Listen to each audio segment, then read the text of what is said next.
Welcome, explorers. How you doing, Adam? Hey, what's up, Nick? And I'm amazing. Tonight, whenever it is that you're listening, we're going to talk about side hustles. So before we start, I really want to create the context of why side hustles in the first place. Yeah. I think especially with today's economy, one thing that's coming up more and more and becoming more of a common practice is really this whole idea of gig economies and side hustles.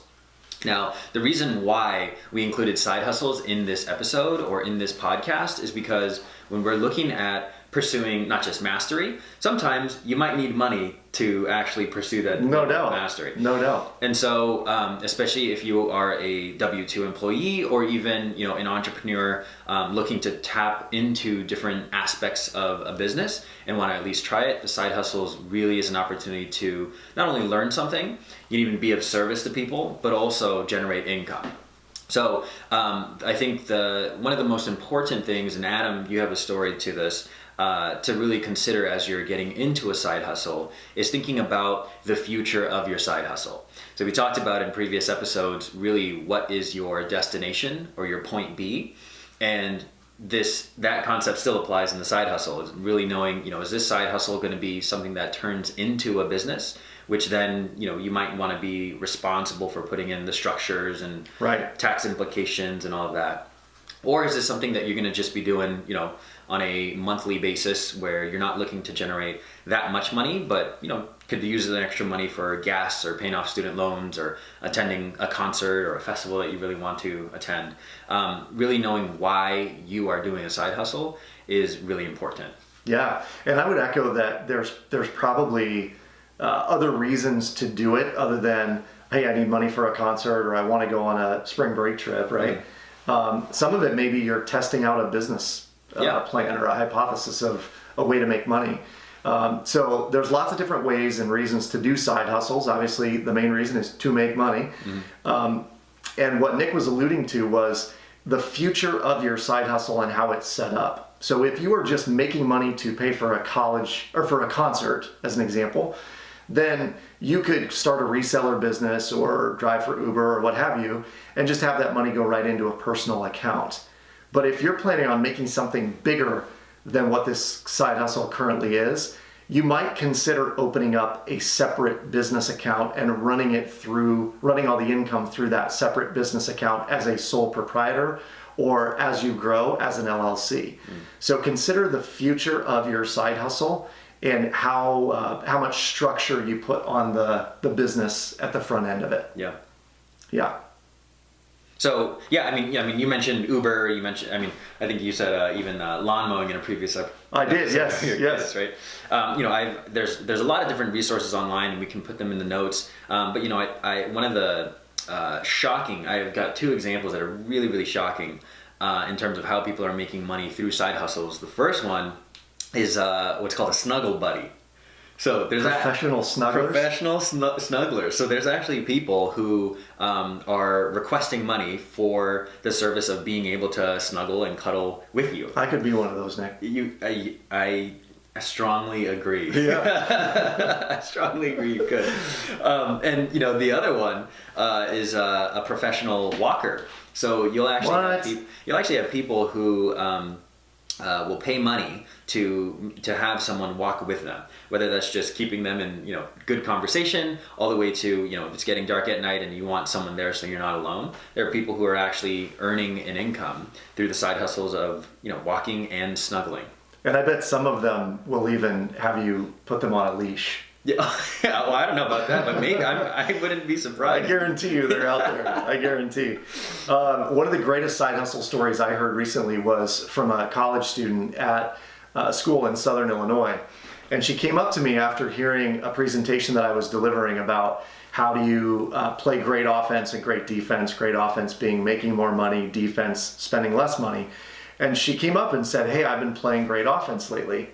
And I said, tell me more. What are you doing? And she said, I started a resale business where I buy clothing at thrift stores. Mm-hmm. And she turns around and sells them on sites like Poshmark. And there's another one that I can't remember what it's called, but we'll put it in the notes. And I said, well, how's it going so far? Mm-hmm. And this was in probably November or December of 2018. And she said, great, I'm on pace to make $30,000 this year. Oh, wow. So her deal was, she was actually building a storefront. So it was a brand that she was creating.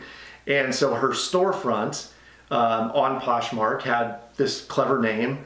And then she was going out, she was buying very particular things like she was buying Gucci belts and Gucci slippers and those kinds of things. So she had an eye on what she was looking for, and then she would turn around and sell those through her side hustle. Very interesting. Which I thought was very cool. Another example that turned into a business, a good friend of mine who also had been a college student when he started this, realized that Amazon was his generation's gold rush. And if you think about it, Amazon has created countless different ways for you to make money. Not only is it a publishing arm, so you could, very realistically go publish a book, write a book and publish it on either CreateSpace or Kindle, the Kindle desktop publishing platform, and be selling books right away. Or what my young friend did was he started figuring out he could sell items through an Amazon storefront. And his side hustle was figuring out that he could buy items from China through Alibaba.com. Okay. And then he would label them with his own company's logo and all that. And then he would turn around and sell it on an Amazon storefront. So this started out as basically kind of a side hustle, testing products.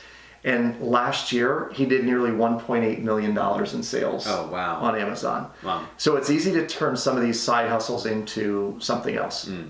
Yeah, that's great. Yeah. Yeah, and I mean, you mentioned, we touched on different platforms, right? You mentioned Poshmark, Amazon. We wanted to touch on a little bit more about some other ones that come to mind for me, especially for freelance and entrepreneurs.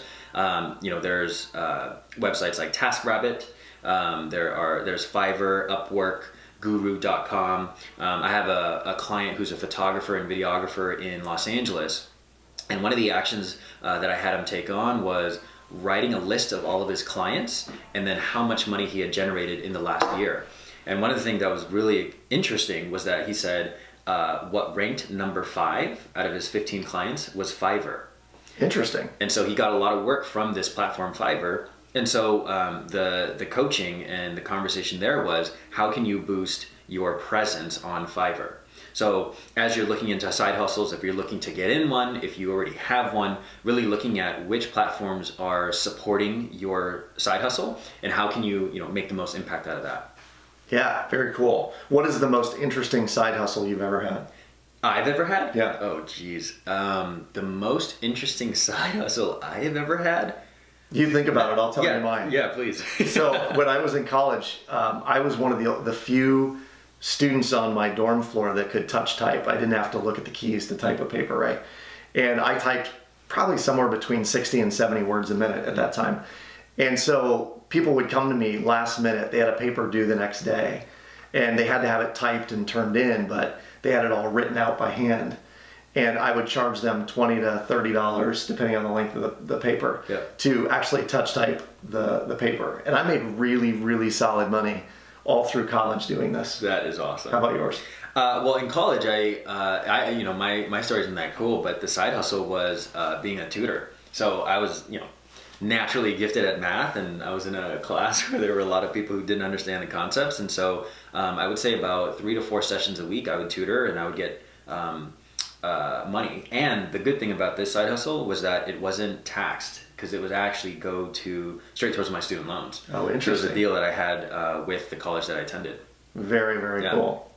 Well, so the last example that we're going to give you, and this is one that will lead to the challenge for today's show, but the last example I'll give you is I've tried to instill a level of entrepreneurialism into my kids. And the way we do this is about once a month, typically when the weather is way nicer than it is today, I'll give my kids $20 to go out and we will go hit garage sales on a Saturday. And our goal is to find one item that we can turn around and resell once we get home. We would clean it up, take well-lit pictures of it, and then we would put it on either the Facebook Marketplace or Craigslist, or if it's clothing, on Poshmark. And the goal is whoever can sell that item for the most amount of profit gets to keep the original $20. but everyone has to resell the item at least to recoup the $20, right? So I get my $20 back. Their goal is to keep the profit. But if they are the most profitable, they get my $20 as well. That is awesome. Yeah. I love how you always incorporate your kids in this. Thank you, and just man. instilling that. That's awesome. It's good. Yeah. It's good. So, challenge for today. Challenge for today.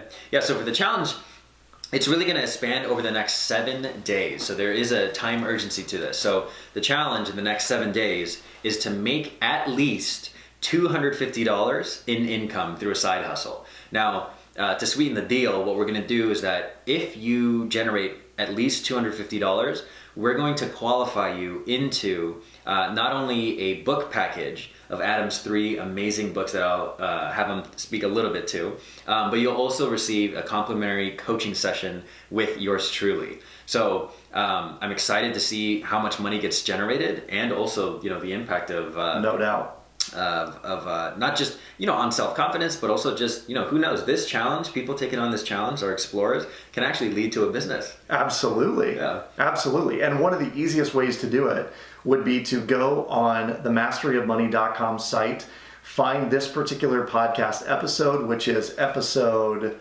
14, and click on some of the links to figure out how you can do these side hustles. One of them could just be signing up to be an Uber driver. And if you sign up to be an Uber driver, you could go out and theoretically make $250 over the course of a handful of days or evenings driving your car. So here's the deal. Make $250 in a side hustle over the next 7 days, and let us know by commenting below on YouTube, and you will qualify for a book package of mine, which includes 3 books: Winning the Money Game, The Money Savvy Student, and 30 Days to 1K. And the much more valuable part of this prize package, which is a coaching session with Nick Durr, who will get you on the right path financially so that you can make more money. Hey! So on tomorrow's episode, we're going to talk about passive income, how to make even more of this stuff, the green, and have fun doing it, because you don't have to work but more than once to start making the passive income. Yeah. Good. Thanks for joining us on the Mastery Podcast. We'll see you tomorrow. Thanks for listening. Subscribe, comment below, tell your friends. See ya.